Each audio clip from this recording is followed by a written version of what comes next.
January the 25th, the day of rage that led to the fall of a president. Thousands march in downtown Cairo and in other cities around the country. Clashes with police follow, tear gas and water cannons are used. The next day, the unrest continues. Rocks and firebombs target security forces. They respond with tear gas and batons.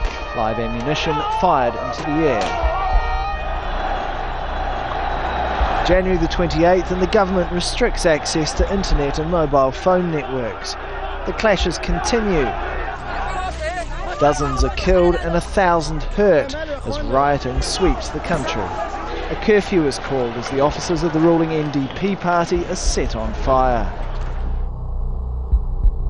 I have requested the government to step down today. President Mubarak dismisses his government but refuses to step down. Omar Suleiman, the country's former spy chief, is appointed vice president. But protesters remain in Liberation Square unsatisfied. January 31st, and the protests continue in both Cairo and here in Alexandria. Mubarak unveils his new cabinet. Out on the streets, the army says it will not use force against the protesters.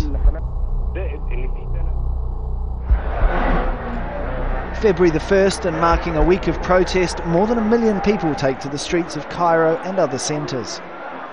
Mubarak announces he will not run for re-election, but again refuses to step down.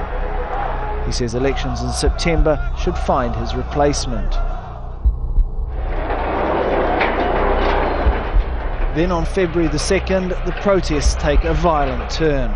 Protesters say thousands of pro-Mubarak supporters armed with sticks and knives enter the square.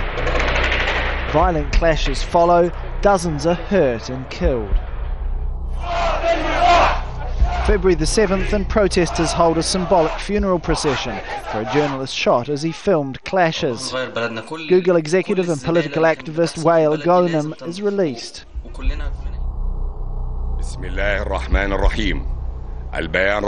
February the 10th, and a key indication there's movement at the top.